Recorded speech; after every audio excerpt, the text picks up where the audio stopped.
కొమరం భీం ఆసిఫాబాద్ జిల్లాలో ప్రపంచ పర్యావరణ దినోత్సవం ఘనంగా నిర్వహించారు. జైనూరు మండల కేంద్రంలోని ప్రధాన రహదారి వద్ద అటవీశాఖ ఆధ్వర్యంలో కార్యక్రమం చేపట్టారు.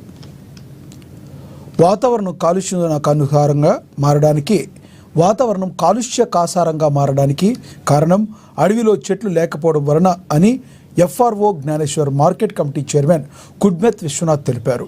దీంతో అనేక వ్యాధులు వస్తున్నాయని వాటిని జయించాలంటే మన పరిసర ప్రాంతాల్లో చెట్లు నాటాలన్నారు.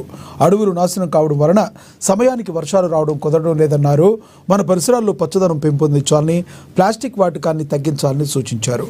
పచ్చని చెట్లు ప్రగతికి మెట్లని తెలిపారు.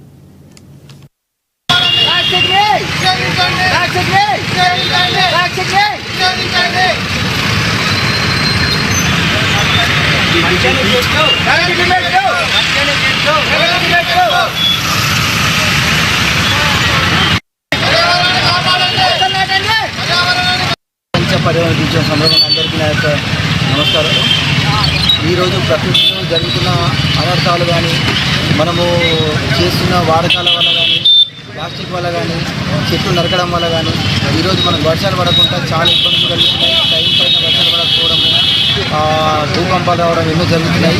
పంటలు పండకపోవడము, అన్నింటినీ నష్టపోతున్నాం. మన ప్రపంచ మనం రక్షించాలంటే, వర్షాలు పడాలంటే అడవిని రక్షించాలి. అడవిని రక్షిస్తేనే చాలా బాగుంటుంది. ప్రజలంతా ఇప్పటికైనా ఆలోచించి చెట్లు నరకకుండా ప్రతి ఒక్కరూ ఇంటింటికి చెట్లు నాటాలి.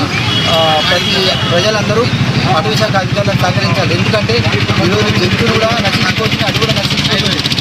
జరగకుండా ఉండాలంటే ప్రతి ఒక్కరూ సహకరించాలి. అందరి బాధ్యత, మా ఫారెస్ట్ అధికారుల బాధ్యత కాదు, ప్రతి ఒక్క ప్రజల బాధ్యత ఇది. చెట్లు నరకవాలి ఎవరు కానీ. అందరిపైన కూడా పర్యావరణాన్ని కాపాడుకుంటూ మీరందరూ కూడా ముందుకు సాగుతారని మేము తెలియజేస్తూ, అదేవిధంగా మా ప్లాస్టిక్ వాడకాన్ని కూడా మనం నిషేధించడం, పర్యావరణాన్ని కాపాడుకుందామనే నినాదాన్ని కూడా ముందుకు సాగుతున్నటువంటి ఫారెస్ట్ అధికారులకు కూడా తెలియజేస్తున్నాం.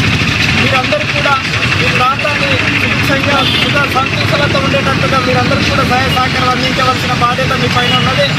రైతులను ఇబ్బంది పెట్టకుండా పర్యావరణాన్ని కాపాడే దిశగా ముందుకు సాగుతారని మేము తెలియజేస్తూ, నిజంగా కూడా పర్యావరణాన్ని మనం కాపాడుకుంటే కనుక కాలుష్యాన్ని మనం పెంచుకోవచ్చు.